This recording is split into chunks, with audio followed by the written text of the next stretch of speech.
सीखने जा रहे हैं।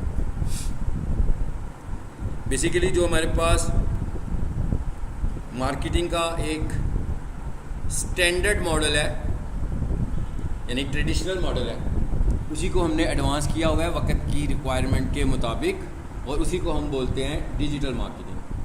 यानी मार्केटिंग तो वही है जो आप पहले भी कर रहे थे, लेकिन पहले आपके पास डिजिटल टूल्स नहीं थे। अब हर किसी के हाथ में डिजिटल टूल्स हैं। सो जो मार्केटिंग हम इन टूल्स पे कर रहे हैं, यानी आज का जो सबसे बड़ा डिजिटल टूल है वो क्या है? मोबाइल।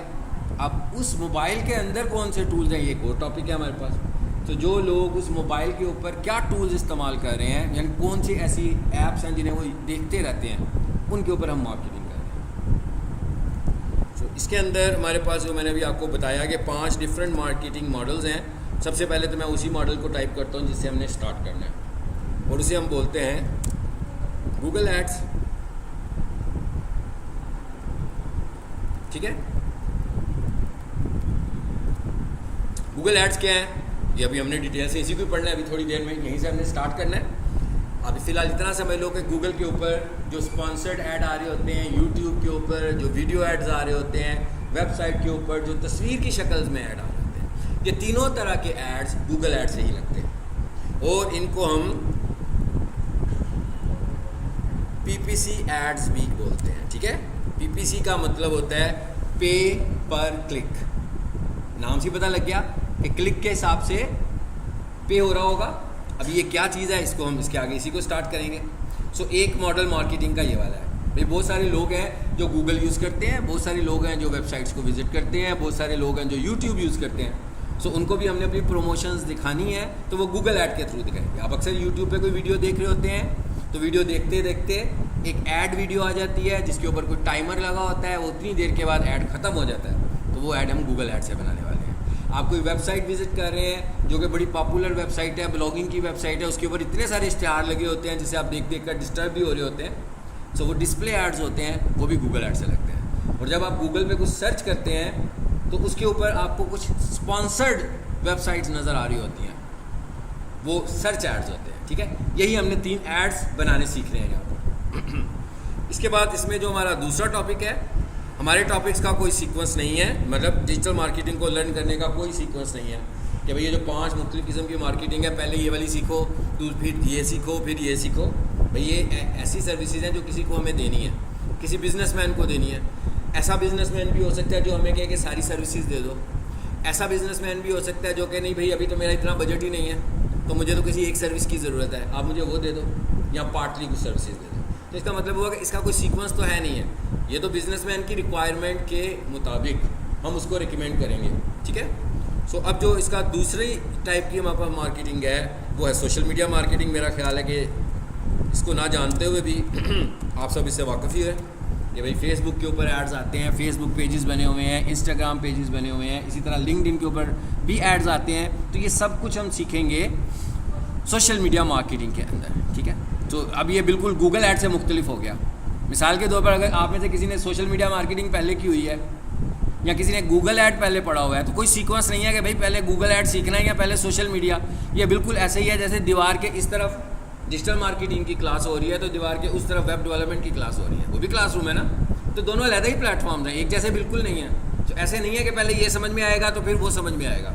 अलबत्ता पूरी डिजिटल मार्केटिंग को समझने के लिए आपका कंप्यूटर बैकग्राउंड कुछ बेहतर होना चाहिए। बस अब आप कंप्यूटर को टच करते हुए घबरा ना रहे हो, मोबाइल को टच करते हुए घबरा ना रहे हो कि भाई ये तो हमने पहले कभी यूज़ ही नहीं किया। मतलब आप कंप्यूटर के अच्छे यूज़र होने चाहिए, आप लैपटॉप के अच्छे यूज़र होने चाहिए, ताकि आप जब कंप्यूटर पे कोई टूल यूज़ करें, इंटरनेट यूज़ करें, ऑफिस यूज़ करें, गूगल डॉक यूज़ करें, जीमेल यूज़ करें, यूट्यूब यूज़ करें, तो आपको पता होगा इन्हें कैसे इस्तेमाल करते हैं, जस्ट फॉर यूज़। ठीक है, जीमेल अकाउंट कैसे बनाते हैं, जीमेल अकाउंट कैसे प्रोटेक्ट करते हैं, ये बेसिक बातें हैं जो कि हर किसी ने की होती हैं। इतना कंप्यूटर यूज़र आपका होना ज़रूरी है। इसी तरह इसके अंदर जो हमारा तीसरा टूल है that is Google business profile. ये अभी हम आज एक तरह से ओरिएंटेशन ले रहे हैं। मेरा ख्याल है आप लोगों में से कुछ की मिस होगी, पहले वाली ओरिएंटेशन शायद ना लियो बीच में जब आप आए होंगे तो तो ये हम वो चीज़ें पढ़ रहे हैं और ये वो चीज़ें हैं, ये वो सर्विसेज हैं, ये वो टूल्स हैं जो मैं अपने क्लाइंट्स को सर्विसेज देता हूँ कोई मुझसे ये सारी सर्विसेज लेते हैं और कोई मुझसे ये पार्टली लेते हैं। ऐसा भी हो सकता है कि मेरा एक क्लाइंट है जो मुझसे सिर्फ ऐड ही रन करवा रहा है गूगल के ऊपर और कुछ भी नहीं करवा रहा अपने बजट की वजह से। ऐसा भी हो सकता है कि मैं किसी क्लाइंट का सिर्फ सोशल मीडिया का काम कर रहा हूँ, मैं उसका गूगल ऐड नहीं चला रहा। और ऐसा भी हो सकता है कि मेरे किसी क्लाइंट का अच्छा बजट हो तो मुझसे एड्स गूगल पे भी रन करवाता हो और मुझसे सोशल मीडिया पे भी ऐड चलवाता हो। तो ये डिपेंड करता है कि हमारा क्लाइंट की रिक्वायरमेंट क्या है। ऐसा नहीं है कि भाई जब भी किसी को डिजिटल मार्केटिंग का काम करना है तो उसको सारी की सारी चीज़ें जो है ना उसके अंदर इंसर्ट कर देंगे कि भाई ये कराओगे तो डिजिटल मार्केटिंग कंप्लीट होगी। नहीं, हर बिज़नेस का अपना मॉडल है, तो वहाँ पर कौन सी मार्केटिंग सफिशिएंट है, बेहतर है, हम उसको वो रेकमेंड करते हैं। फिर उनका बजट कितना है, उनके बजट के मुताबिक हम उन्हें मार्केटिंग रेकमेंड करते हैं। क्योंकि अगर मैं उसके बजट से ऊपर जाऊँगा तो शायद 1 महीना मैक्सिमम उस बंदे के साथ चल सकूँ, उसके बाद तो वो ड्रॉप हो जाएगा कि भाई मैं तो इतने पैसे ही नहीं दे सकता, आपने मुझे कहाँ उलझा दिया। तो इससे ज़्यादा अच्छी बात नहीं है कि मैं उसको कम बजट वाली मार्केटिंग स्ट्रेटजी दूँ। ये जो 5 स्ट्रेटजीज पढ़ रहे हैं इसमें हम यही देख रहे हैं कि कौन सी स्ट्रेटजी एक्सपेंसिव है, कौन सी कम एक्सपेंसिव है, किसका बजट ज़्यादा है तो उसे कौन सी स्ट्रेटजी देंगे, किसका बजट कम है, किसका बिजनेस मॉडल क्या है। हम बिजनेस मॉडल के मुताबिक भी स्ट्रेटजी देते हैं। ठीक है,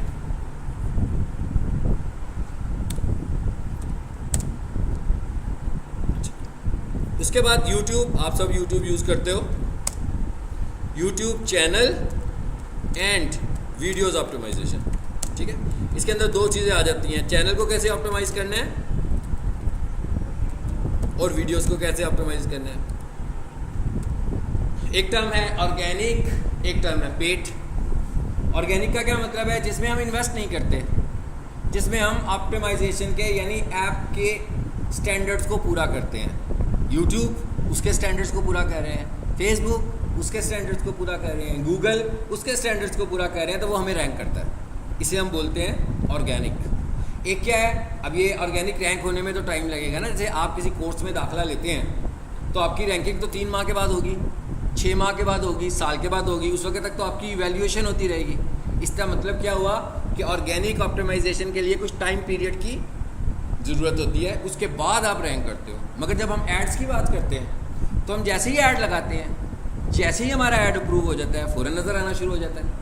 तो इसका मतलब क्या हुआ कि क्विक रिजल्ट्स के लिए हम पेड एड रन करते हैं, पेड कैंपेन चलाते हैं। और लॉन्ग रन के लिए कि भाई अब हम रैंक करते हुए ही पक्के पक्के नज़र आएँ, तो फिर हम ऑर्गेनिक स्ट्रेटजी यूज़ करते हैं।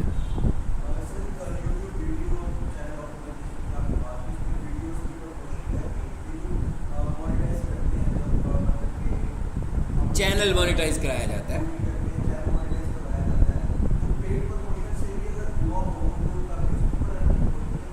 अच्छा, अर्निंग तब होती है जब आपके डेली व्यूज़ हैं। मिसाल के तौर पर मेरा एक चैनल है, उसके ऊपर 10,000 सब्सक्राइबर्स हैं, उसका वॉच टाइम जो है वो 4,000 घंटों की बजाय मैंने 8,000 पूरा कर लिया हुआ है। इसका मतलब क्या हुआ, मैं तो एलिजिबल हूँ ना अर्निंग का।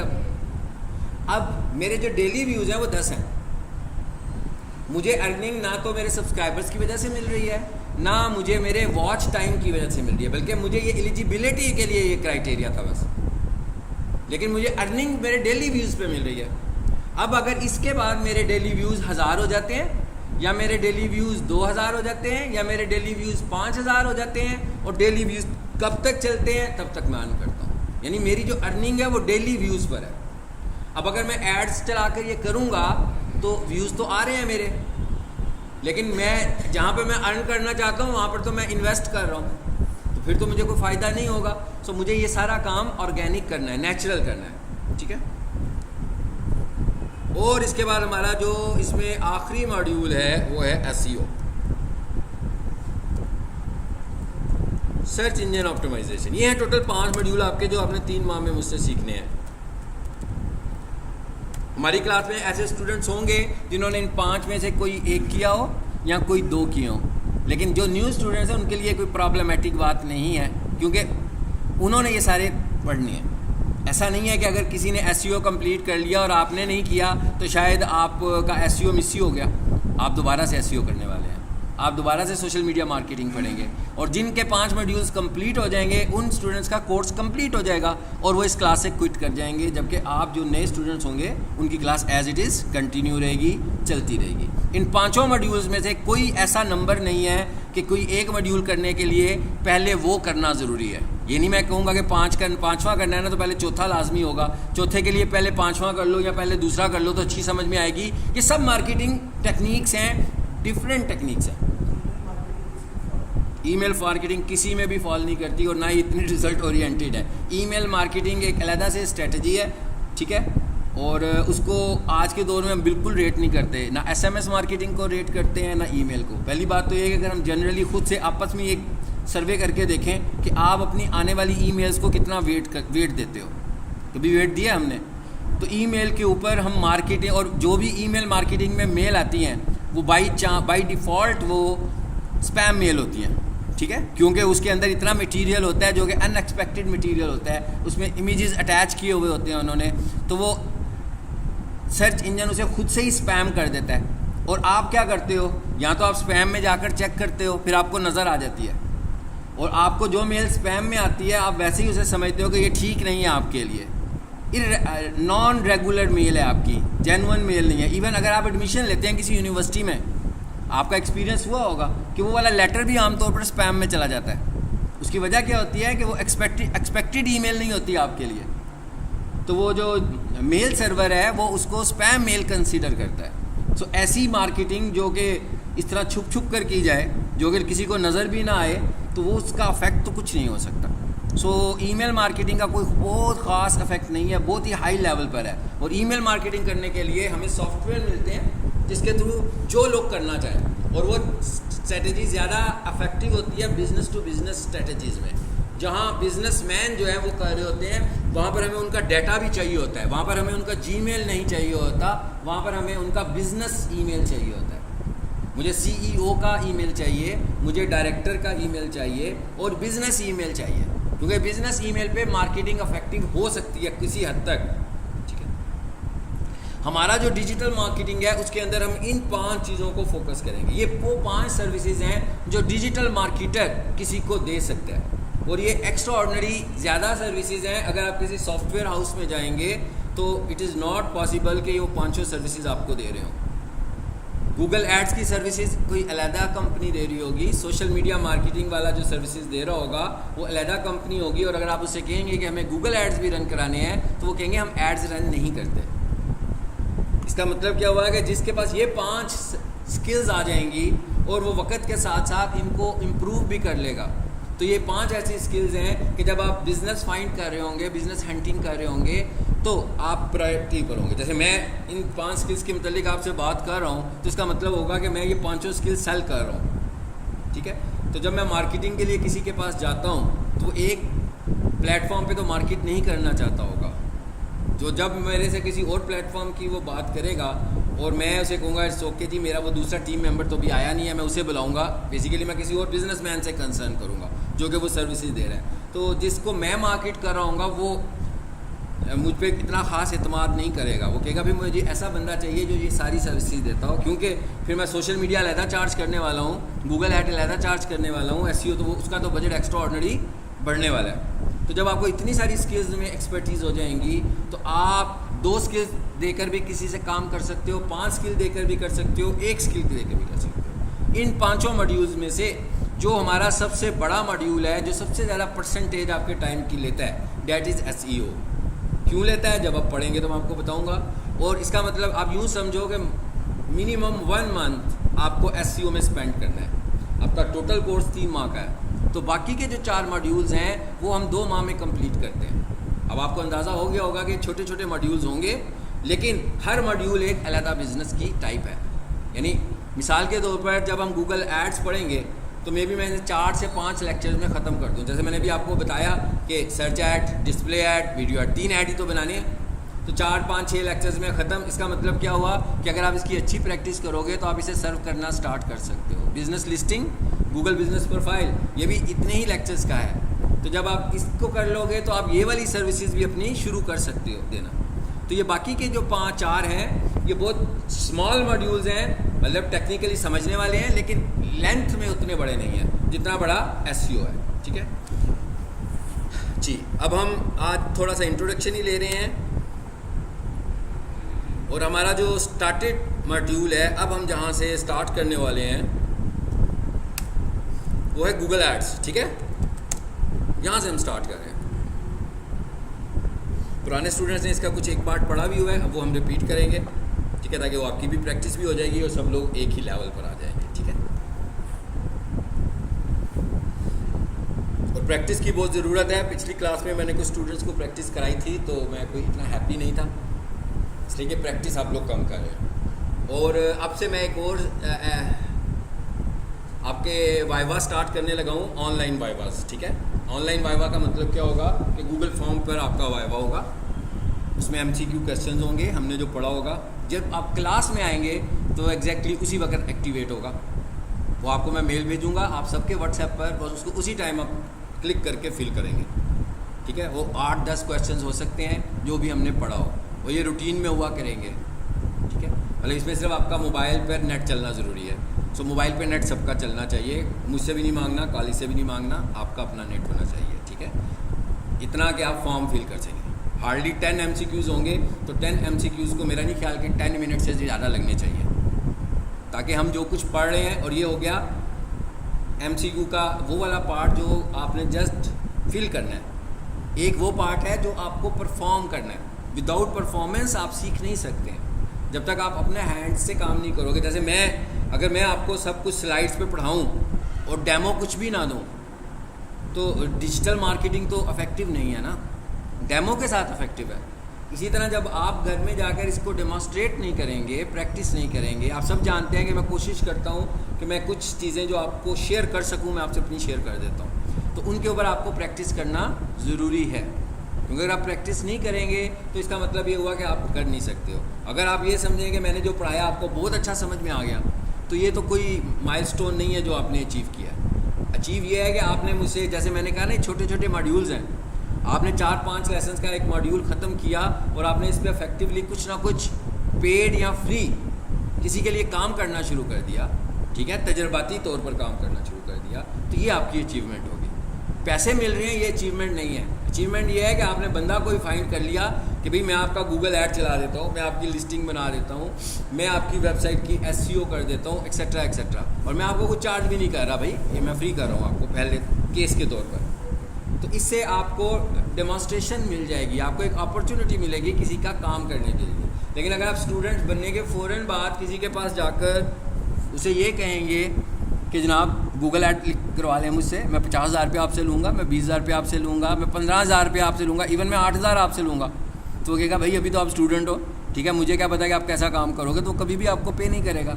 लेकिन जब आपको बेसिकली ज़रूरत है किसी प्लेटफॉर्म की, आपको किसी बिजनेस प्लेटफॉर्म की ज़रूरत है जो आपके पास नहीं है, आप तो स्टूडेंट हैं, तो इसका मतलब क्या हुआ कि अपनी कम्युनिटी में, अपने दोस्तों में, अपने रिश्तेदारों में, ठीक है, अपने टीचर्स में, जहाँ पर जितनी भी आपकी कम्युनिटी है, आप कोई ऐसे लोग आइडेंटिफाई करो जिन्हें आप फ्री में सर्व कर सको। यानी उनका बिजनेस मॉडल है, छोटा है, बड़ा है, जैसा मर्जी है, जो उनके पास रिसोर्स मौजूद है, आप कोशिश करें कि आप उनको अपनी कोई फ्री सर्विस ऑफ़र करें और वो आपको अपना प्लेटफॉर्म ऑफ़र करें कि ठीक है जी आप हमारे इस पे काम करो।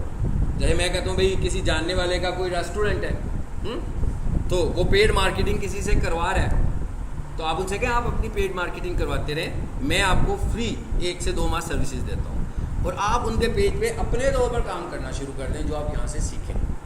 जब आप 1-2 माह काम करेंगे, इस बीच में आप नए क्लाइंट हंटिंग भी करें और अपने नए क्लाइंट्स को, ये वाले क्लाइंट को एज ए पोर्टफोलियो के तौर पर दिखाएं कि जी मैं इस वक्त इनका काम कर रहा हूँ, तो इससे आपको वेट मिलेगा। लेकिन अगर आप हर क्लाइंट हंटिंग पर ये कहेंगे कि जनाब आप हमारे पहले क्लाइंट हैं, तो आपसे तो कोई काम भी नहीं करवाएगा कभी भी। सो आपको फ्री काम करना बहुत ज़रूरी है।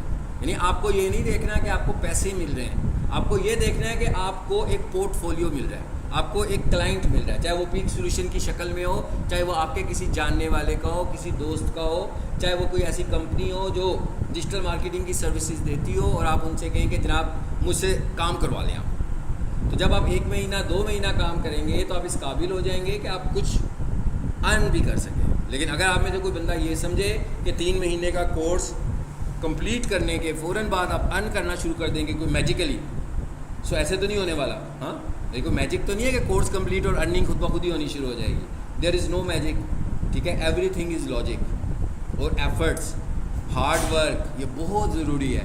मेहनत बहुत ज़रूरी है, टाइम वेस्ट करना पड़ेगा, आपसे कुछ हो नहीं रहा, आपने फिर भी कोशिश करनी है। जब ऐसी सूरत में आप कोशिश करेंगे तो आप किसी जगह पर पहुंचेंगे। आप ज़ीरो थे तो ज़ीरो से 5% भी हो गए तो इसका मतलब है कि आपकी एफर्ट ने आपकी असिस्टेंस की है। 5 से आप 10 पर जाएंगे, 10 से 20 पर जाएंगे, 20 से 50 पर जाएंगे और इस तरह आपकी स्किल आगे को बढ़ेगी। लेकिन अगर आप पहले से डिसाइड कर लें मैं नहीं कर सकता भाई, टच करते कंप्यूटर को हाथ लगाएं और डर जाएं कि भाई पता नहीं क्या करेगा ये प्रैक्टिकल डेमो मैंने नहीं करना, हाँ, तो फिर तो नहीं आएगा। पहला बहुत बुरा होगा, दूसरा उससे अच्छा होगा, तीसरा और बेहतर होगा, लेकिन ये तभी पॉसिबल है जब आप टच करोगे। ठीक है, तो ये तो हो गया हमारा इंट्रो। गूगल एड्स कैसे चलते हैं तो इसका थोड़ा सा हम इंट्रोडक्शन ले लेते हैं। पहली चीज़ तो मैंने आपको बता दी कि गूगल एड्स बेसिकली 3 तरह के हैं। अभी जो न्यू स्टूडेंट्स हैं इनका क्लास टाइम क्या है वाला? आप 2 लोग जो आए, आप पुराने स्टूडेंट हो न्यू हो? हाँ, अच्छा, अभी आप नया, आप ट्रायल क्लास लेना चाह रहे हो, ऐसे ही है ना? ठीक है। अच्छा, हमारे पास जो एड्स हैं वो देखें इस तरह के होते हैं। नंबर 1 सर्च एड्स, मैंने क्या बताया था, एक सर्च एड्स होते हैं, एक डिस्प्ले एड्स होते हैं और एक वीडियो एड्स होते हैं। ठीक है, ज़रा हम एक काम करते हैं, गूगल खोलते हैं,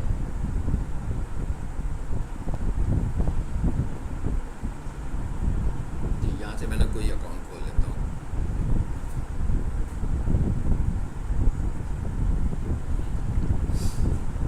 यहाँ पे मैं कोई सर्च टर्म लिखता हूँ देखने के लिए कि क्या मुझे ऐड नज़र आता है, क्या नज़र आता है स्क्रीन पे, रिजल्ट्स गूगल मुझे कौन से देता है। ठीक है,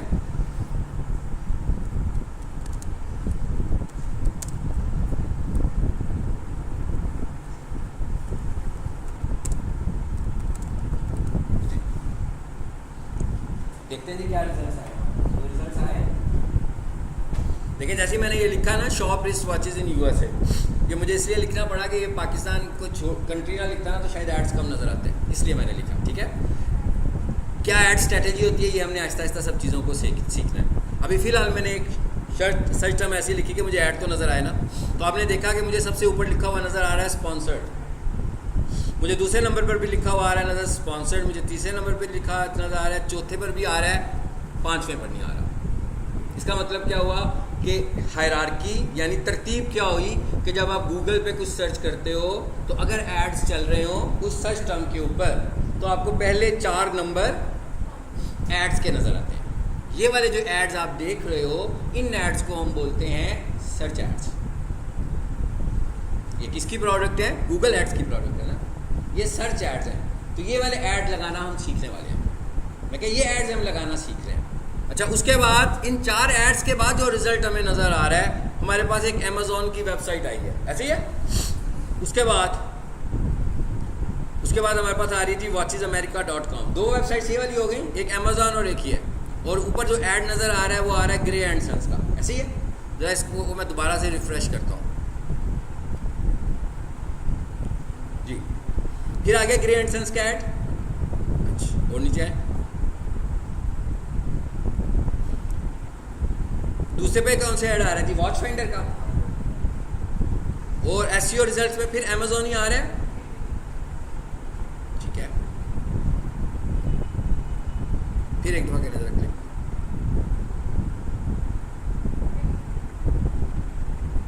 कितनी दफा ये ऐड नजर आएगा ये मैं आपको दिखाना चाह रहा हूँ। वॉच फाइंडर बदलना शुरू हो गए, एड्स की पोजीशन बदल गई ना।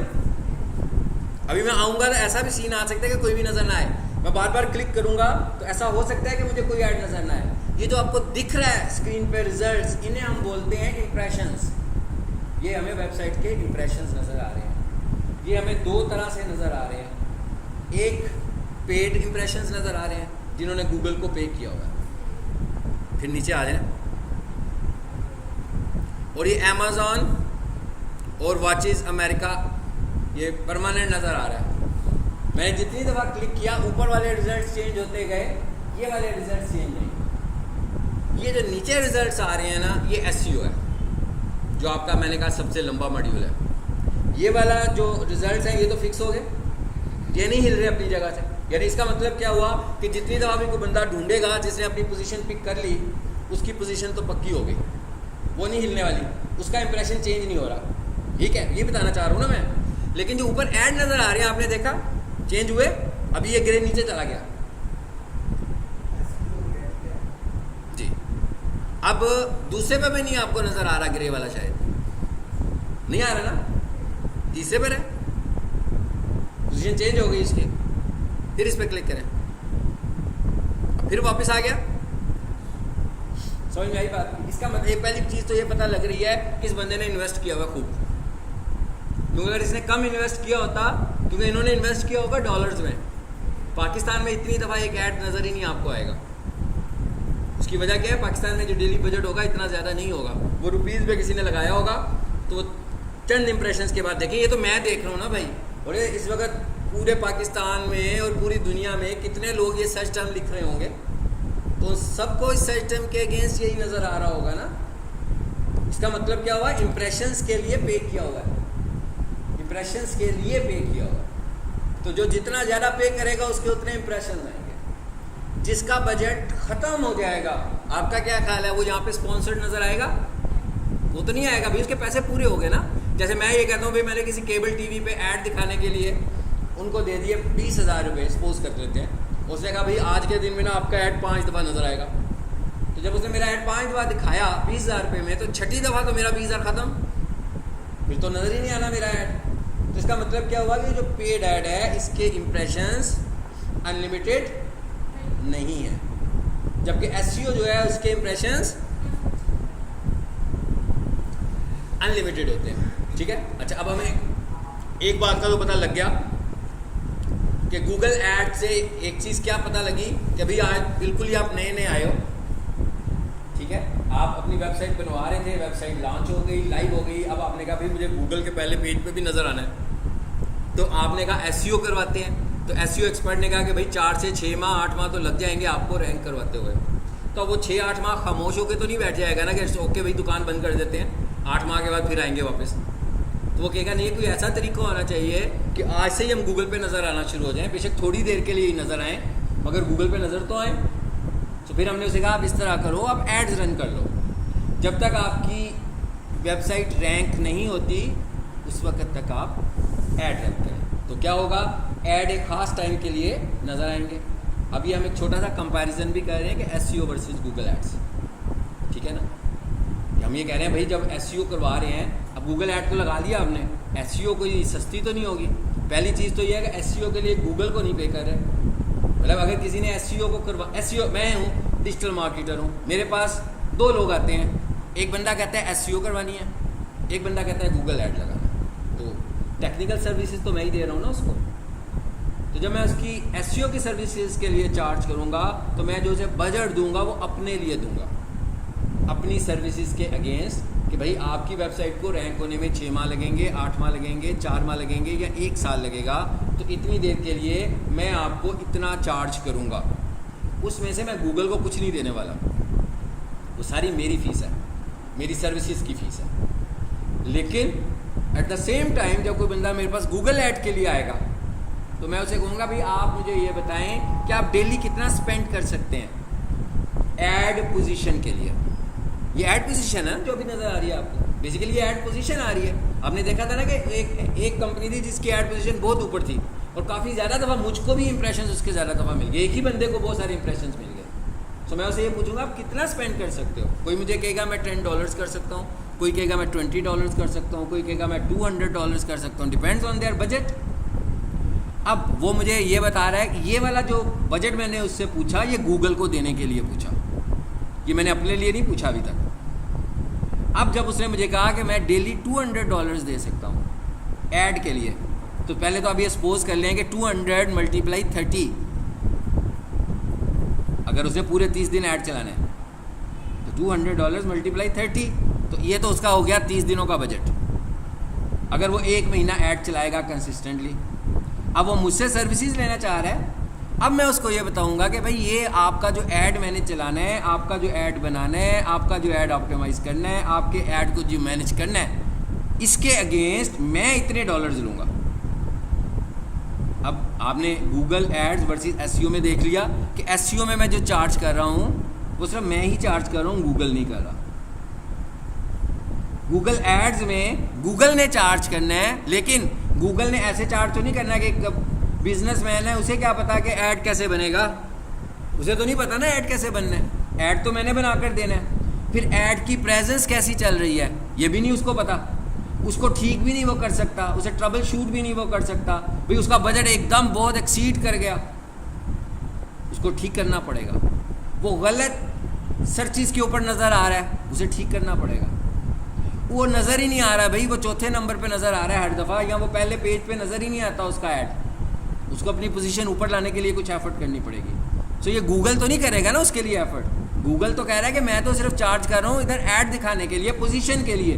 गूगल आपको पोजीशन सेल करने लगा हुआ है। जो सर्विस प्रोवाइडर है वो आपसे सर्विसेज के पैसे, यानी मैं जो चार्ज करूँगा मैं सर्विसेज के पैसे लूँगा।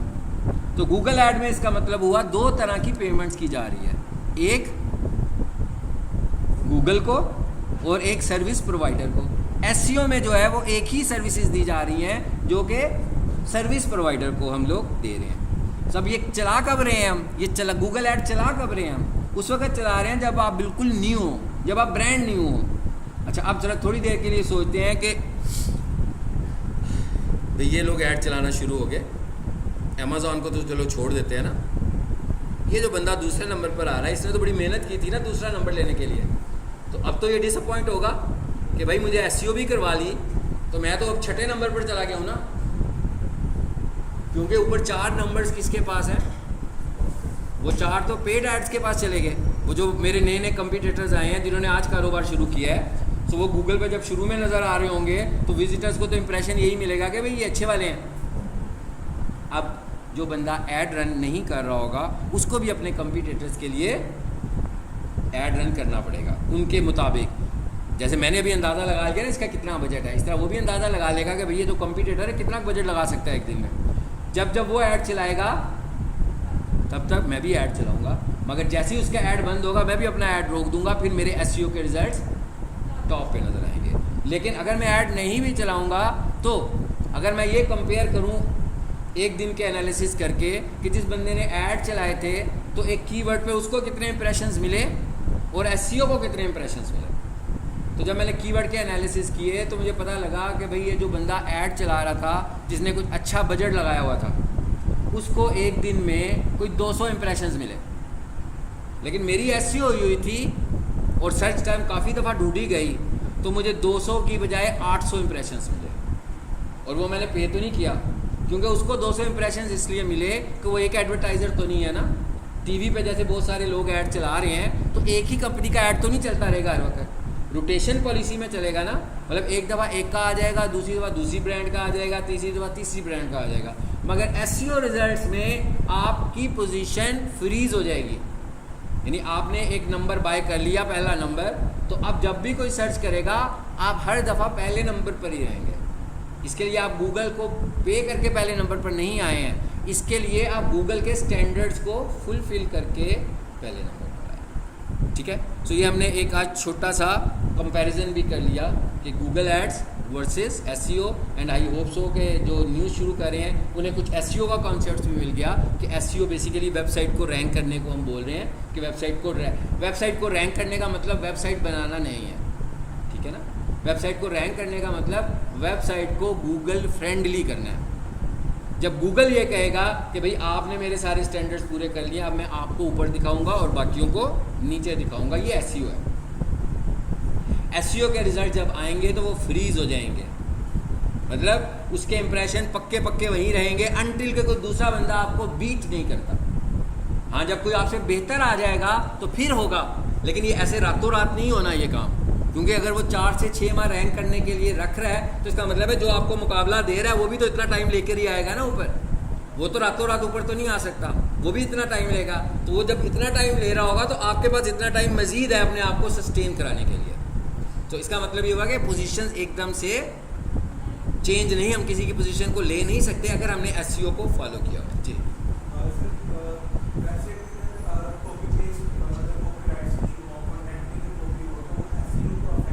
100% होगी नहीं, ये हम एसईओ पढ़ेंगे ना। डुप्लीकेट कंटेंट एक सबसे बड़ा इशू है जिसे गूगल क्रॉल नहीं करेगा।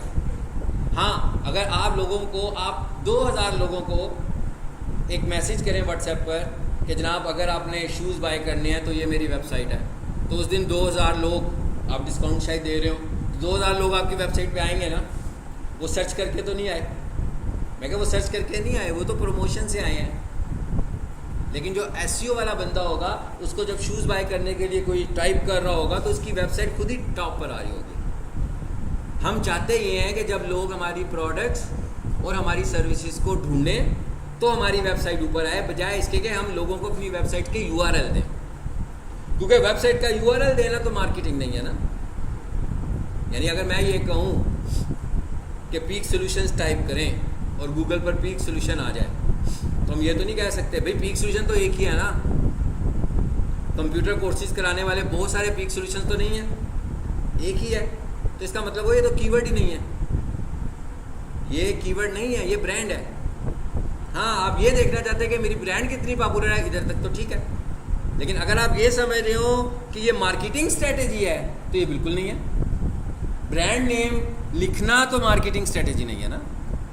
मार्केटिंग स्ट्रेटेजी तो ये है कि पीक सॉल्यूशन जो सर्विसेज ऑफर करता है, लोग अगर उन सर्विसेज को गूगल करें तो पीक सॉल्यूशन ऊपर आए, तो ये मार्केटिंग है। अगर लोग ब्रांड का नाम लिखेंगे तो इसका मतलब है आप पॉपुलर हैं। लेकिन आप कितने लोगों में पॉपुलर हो सकते हैं? सब में तो नहीं हो सकते। मिसाल के तौर पर मैं कहता हूँ पीक सॉल्यूशन जो है वो किसी गांव में तो है नहीं। अब वो जो गांव के इतने सारे यूथ है, वो कंप्यूटर डिजिटल मार्केटिंग करना चाहती है, तो वो लाहौर आ जाती है। अब वो लाहौर आते ही ऐसा तो नहीं है कि लाहौर आते ही रेलवे स्टेशन पर यहाँ पे वो एरोप्लेन से उतरेंगे, उनको एकदम पता लग जाए पीक सॉल्यूशन। उन्हें कुछ भी नहीं पता भाई। उनकी रिक्वायरमेंट क्या है? प्रोडक्ट।